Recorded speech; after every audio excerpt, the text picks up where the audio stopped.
तदपि जाए तुम करो अब जथा बंस व्यवहारु। बूझि विप्र कुल वृद्ध गुरु वेद विदित आचारु। सियावर राम जय जय राम मेरे मन बसियो सीताराम।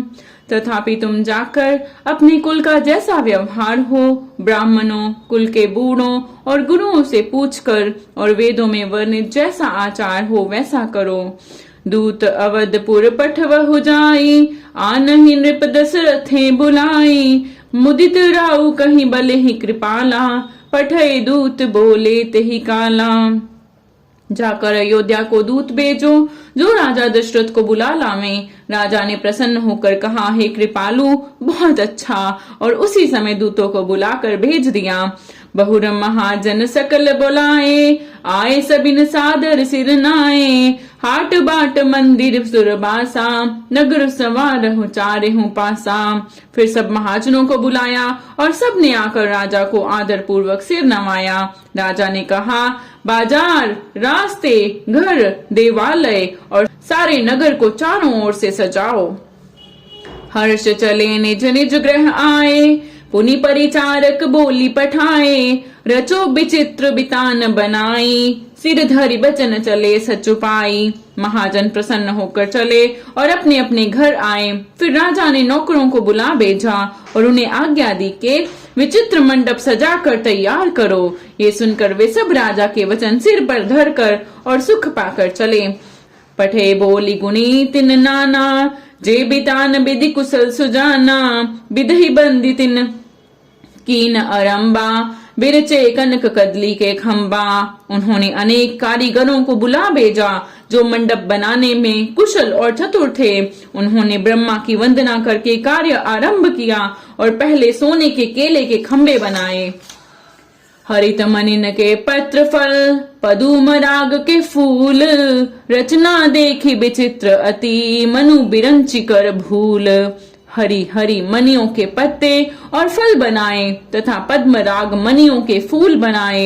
मंडप की अत्यंत विचित्र रचना देखकर ब्रह्मा का मन भी भूल गया। बेनु हरित मणिमय सब कीने सरल सपर्ब परे नहीं चीने। कनक कलित अहबेली बनाई लखी नहीं परे सपरन सुहाई। बांस सब हरी हरी मनियों के सीधे और गांठों से युक्त ऐसे बनाए जो पहचाने नहीं जाते थे कि मनियों के हैं या साधारण। सोने की सुंदर नागबेली पान की लता बनाई जो पत्तों सहित ऐसी भली मालूम होती थी कि पहचानी नहीं जाती थी। ते ही के रची पची बंद बनाए बिच बिच मुकुता दाम सुहाए। मानिक मरकत कुलिस पिरोजा चीर कोरी पचर जे सरोजा। उसी नागबेली के रचकर और पच्ची कारी करके बंधन बांधने की रस्सी बनाए। बीच बीच में मोतियों की सुंदर झालरें हैं। मानिक पन्ने हीरे और फिरोजे इन रत्नों को चीर कर कोर कर और पच्ची कारी करके इनके लाल हरे सफेद और फिरोजी रंग के कमल बनाए। किए ब्रिंग बहुरंग बिहंगा गूंजे कूजे पवन प्रसंगा। सुर प्रतिमा खम्बन गड़िकाड़ी मंगल द्रव्य लिए सब ठाड़ी। भूरे और बहुत रंगों के पक्षी बनाए जो हवा के सहारे गूंजते और कूजते थे। खम्बों पर देवताओं की मूर्तियां गढ़कर निकाली जो सब मंगल द्रव्य लिए खड़ी थी। चौके भांति अनेक पुराई सिंदूर मणिमय सहज सुहाई। गजमुक्ताओं के सहज ही सुहावने अनेकों तरह के चौक पुराए। सौरभ पल्लव सुबग सुठी किए नील मणि कोरी। हेम गोर मरकत गवरी लसत पाटमय डोरी।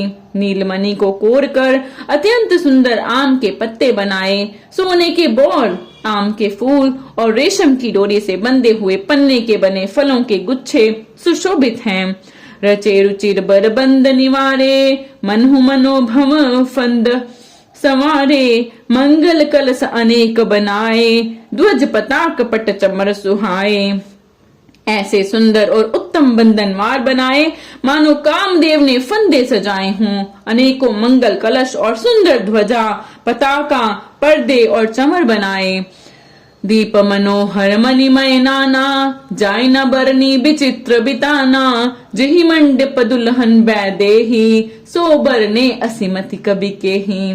जिसमें मणियों के अनेकों सुंदर दीपक हैं, उस विचित्र मंडप का तो वर्णन ही नहीं किया जा सकता, जिस मंडप में श्री जानकी जी दुल्हन होंगी। किस कवि की ऐसी बुद्धि है जो इसका वर्णन कर सके। दुल्हु राम गुर रूप गुण सागर, शोभितानु तिहु लोक उजागर। जनक भवन कै शोभा जैसी, ग्रह ग्रह प्रतिपुर देखे तैसी। जिस मंडप में रूप और गुणों के समुद्र श्री रामचंद्र जी दूल्हे होंगे, वह मंडप तीनों लोकों में प्रसिद्ध होना ही चाहिए। जनक जी के महल की जैसी शोभा है, वैसी ही शोभा नगर के प्रत्येक घर की दिखाई देती है। जही तेर होती तेही समय निहारी, तेही लघु लगे भुवन दस चारी। जो संपदा नीच ग्रह सोहा, सो बिलो की सुरनायक मोहा। उस समय जिसने तिरहुत को देखा, उसे 14 भवन तुच्छ जान पड़े। जनकपुर में नीच के घर भी उस समय जो संपदा सुशोभित थी, उसे देखकर इंद्र भी मोहित हो जाता था। बसे नगर जही लक्ष्य करी, कपट नारी बर बेशु। तेही पुर कै शोभा कहत, सकुचहि सारद शेषु। जिस नगर में साक्षात लक्ष्मी जी कपट से स्त्री का सुंदर वेश बनाकर बसती हैं, उस पुर की शोभा का वर्णन करने में सरस्वती और शेष भी सकुचाते हैं। पहुंचे दूत रामपुर पावन, हर्षे नगर बिलो की सुहावन। भूप द्वार तिन खबर जनाई, दशरथ नृप सुन लिए बुलाई। जनक जी के दूत श्री रामचंद्र जी की पवित्र पुरी अयोध्या में पहुंचे। सुंदर नगर देखकर वे हर्षित हुए। राजद्वार पर जाकर उन्होंने खबर भेजी। राजा दशरथ जी ने सुनकर उन्हें बुला लिया। कर प्रणाम तिन पाती दीनी, मुदित महीप आप उठ लीनी। बार बिलोचन बांचत पाती, पुलक गात आई भरी छाती। दूतों ने प्रणाम करके चिट्ठी दी। प्रसन्न होकर राजा ने स्वयं उठकर उसे लिया। चिट्ठी बांचते समय उनके नेत्रों में जल, प्रेम और आनंद के आंसू छा गया और शरीर पुलकित हो गया, छाती भर आई। राम लखन उड़कर बर चिट्ठी, रह गए कहत न खाटी मीठी। पुनिधर धीर पत्रिका बांची, हर्षी सबा बात सुन सांची। हृदय में राम और लक्ष्मण हैं, हाथ में सुंदर चिट्ठी है। राजा उसे हाथ में लिए ही रह गए, खट्टी मीठी कुछ भी न कह सके। फिर धीरज धर कर उन्होंने पत्रिका पढ़ी। सारी सभा सच्ची बात सुनकर हर्षित हो गई। खेलत रहे तहां सुधि पाई, आए भरत सहत हित बाई। पूछत अति स्नेह सकुचाई, तात कहाँ ते पाती आई। भरत जी अपने मित्रों और भाई शत्रुघ्न के साथ जहाँ खेलते थे, वही समाचार पाकर वे आ गए। बहुत प्रेम से सकुचाते हुए पूछते हैं, पिताजी चिट्ठी कहाँ से आई है।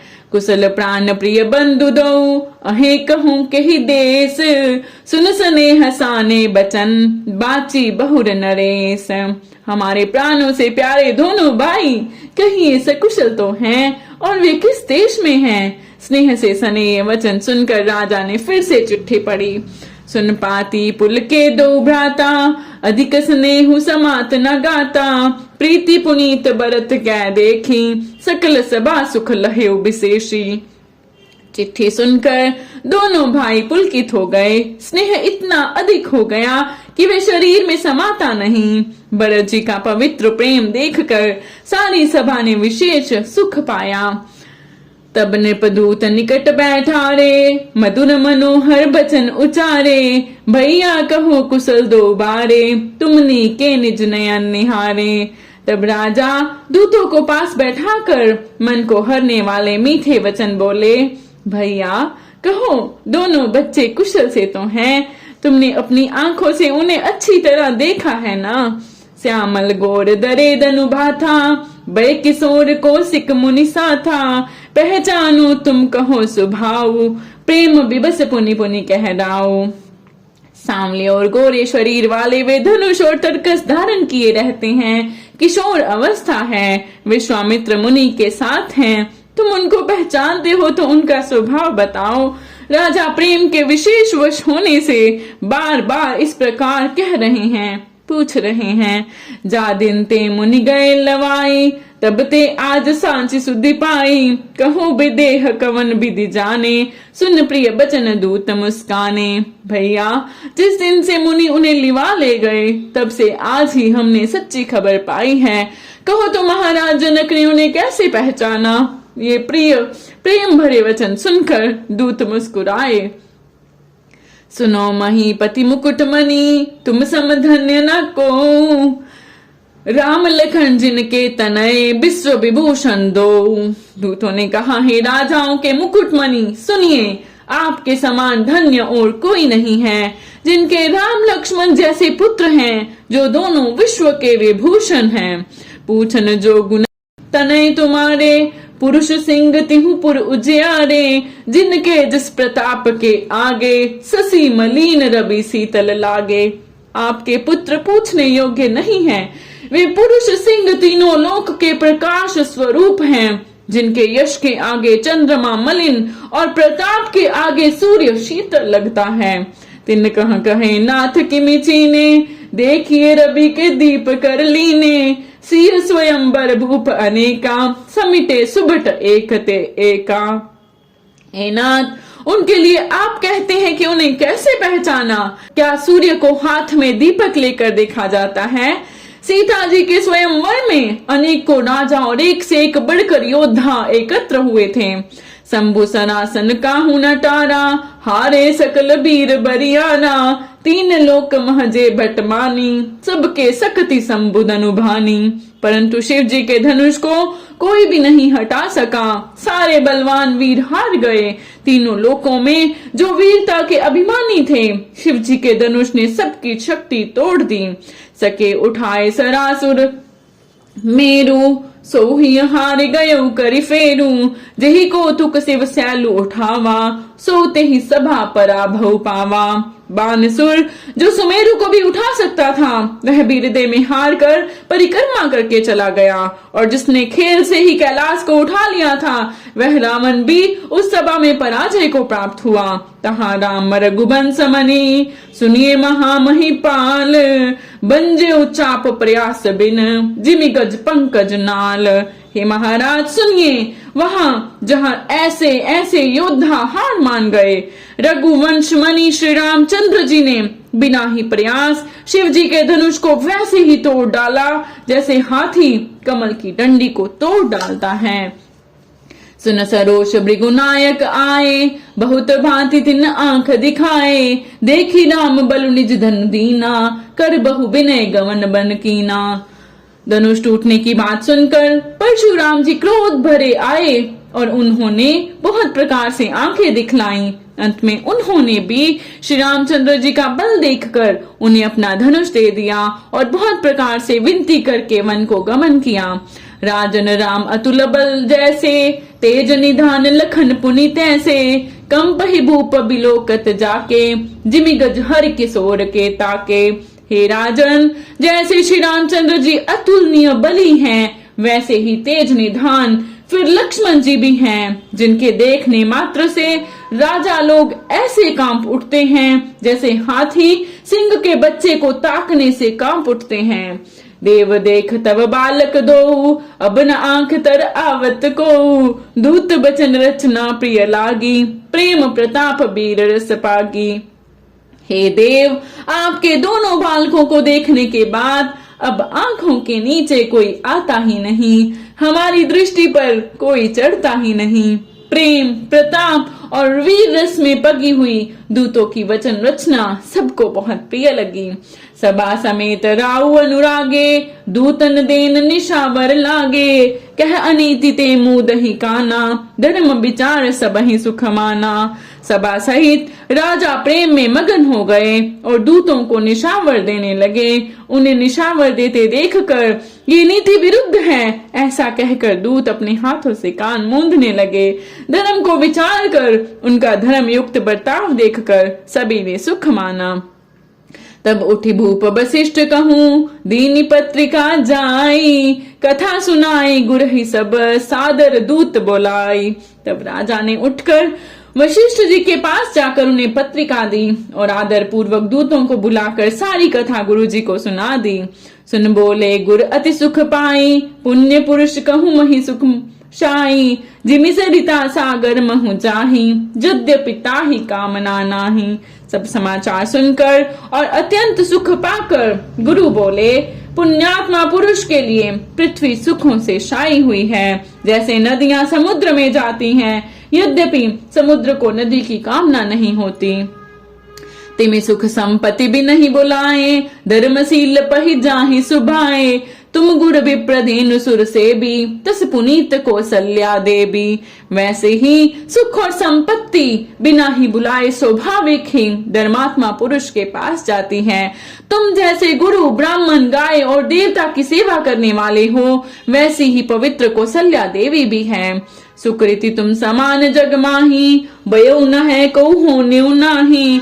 तुम ते अधिक पुण्य बढ़का के, राजन राम सरिस सुत जाके। तुम्हारे समान पुण्यात्मा जगत में ना कोई हुआ, ना है और ना होने का ही है। हे राजन, तुमसे अधिक पुण्य और किसका होगा, जिसके राम सरीखे पुत्र हैं। वीर विनीत धर्म व्रतधारी, गुण सागर बर बालक चारी। तुम कहूँ सर्व काल कल्याणा, सजहु बरात बजाए निशाना। और जिसके चारों बालक वीर, विनम्र, धर्म का व्रत धारण करने वाले और गुणों के सुंदर समुद्र हैं, तुम्हारे लिए सभी कालों में कल्याण है। अतएव ढंका बजाकर बारात सजाओ, अतएव ढंका बजवाकर बारात सजाओ। चलो बेग सुनि गुर बचन, बलहीनाथ सिरुनाई। भूपति गवने भवन तब, दूतन बासुदेवाई। और जल्दी चलो। गुरु जी के ऐसे वचन सुनकर हे नाथ बहुत अच्छा कहकर और सिर नवाकर तथा दूतों को डेरा दिलवाकर राजा महल में गए। राजा सबर निवास बुलाई, जनक पत्रिका बाची सुनाई। सुन संदेश सकल हर्षानी, अपर कथा सब भूप बखानी। राजा ने सारे रनिवास को बुलवाकर जनक जी की पत्रिका बांच कर सुनाई। समाचार सुनकर सब रानियां हर्ष से भर गई। राजा ने फिर दूसरी सब बातों का जो दूतों के मुख से सुनी थी वर्णन किया। प्रेम प्रफुल्लित राजहरानी, मनहु सिखनि सुन बारिद बानी। मुदित असीस देहि गुर नारी, अति आनंद मगन महतारी। प्रेम में प्रफुल्लित हुई रानियां ऐसे सुशोभित हो रही हैं जैसे मोरनी बादलों की गरज सुनकर प्रफुल्लित होती हैं। बड़ी बूढ़ी अथवा गुरुओं की स्त्रियां प्रसन्न होकर आशीर्वाद दे रही हैं। माताएं अत्यंत आनंद में मगन हैं। ले ही परस्पर अति प्रिय पाती, हृदय लगाए जुड़ा वही शांति। राम लखन कै कीरति करनी, बारहि बार भूप बरबरनी। उस अत्यंत प्रिय पत्रिका को आपस में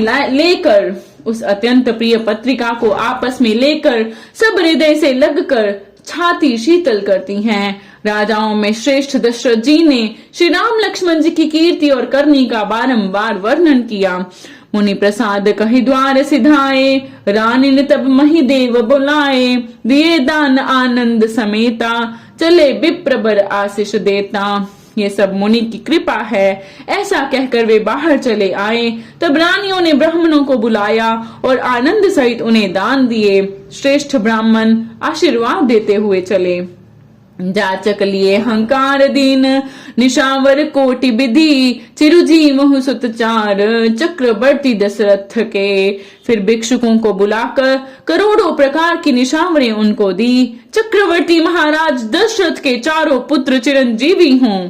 कहत चले पहिरे पटनाना, हर्ष हने गह गहे निशाना। समाचार सब लोगन पाए, लागे घर घर होन बधाए। यूं कहते हुए वे अनेक प्रकार के सुंदर वस्त्र पहन पहन कर चले। आनंदित होकर नगाड़े वालों ने बड़े जोर से नगाड़ों पर चोट लगाई। सब लोगों ने जब ये समाचार पाया तब घर घर बधावे होने लगे। भुवन चार दस भरा उछाहू, जनक सुता रघुबीर ब्याहू। सुनी सब कथा लोग अनुरागे, मग गृह गली संवारन लागे। 14 लोकों में उत्साह बढ़ गया। कि जानकी जी और श्री रघुनाथ जी का विवाह होगा। ये शुभ समाचार पाकर लोग प्रेम मगन हो गए और रास्ते, घर तथा गलियां सजाने लगे। यद्यपि अवध सदैव सुहावनी, रामपुरी मंगलमय पावनी, तदपि प्रीति कै प्रीति सुहाई, मंगल रचना रची बनाई। यद्यपि अयोध्या सदा सुहावनी है, क्योंकि वह श्री राम जी की मंगलमयी पवित्र पुरी है, तथापि प्रीति पर प्रीति होने से वह सुंदर मंगल रचना से सजाई गई। ध्वज पताक पट चामर चारु, छावा परम विचित्र बजारू, कनक कलश तोरण मणि जाला, हरद दूब दधि अच्छत माला। ध्वजा, पताका, पर्दे और सुंदर चमरों से सारा बाजार बहुत ही अनूठा छाया हुआ है। सोने के कलश, तोरण, मणियों की झालरें, हल्दी, दूब, दही, अक्षत और मालाओं से मंगलमय निज निज भवन लोगन रचे बनाए। बीथी सींची चतुर सम, चौके चारु पुराए। लोगों ने अपने अपने घरों को सजाकर मंगलमय बना लिया, गलियों को चतुर सम से सींचा और द्वारों पर सुंदर चौक पुराए। चंदन, केशर, कस्तूरी और कपूर से बने हुए एक सुगंधित द्रव को चतुरसम कहते हैं। जहां तहां जूथ जूथ मिली भामिनी, सजनव सप्त सकल दुति दामिनी, बिदुबदनी मृग सावक लोचनी, निज स्वरूप रतिमान विमोचनी। बिजली की सी कांति वाली चंद्रमुखी, हरिण के बच्चे के से नेत्र वाली और अपने सुंदर रूप से कामदेव की स्त्री रति के अभिमान को छुड़ाने वाली सुहागिनी स्त्रियां सभी 16 श्रृंगार सजकर जहां तहां झुंड की झुंड मिलकर गावे मंगल मंजुल बानी, सुनिकली रवकल कंठिल जानी, भूप भवन की मिजाए बखाना, विश्व विमोहन रचो बिताना। मनोहर वाणी से मंगल गीत गा रही हैं, जिनके सुंदर स्वर को सुनकर कोयलें भी लजा जाती हैं। राजमहल का वर्णन कैसे किया जाए, जहां विश्व को विमोहित करने वाला मंडप बनाया गया है। मंगल द्रव्य मनोहर नाना, राजत बाजत विपुल निशाना, कतहु बिरद बंदी उच्चरही, कतहु वेद धुनि भूसुर करही।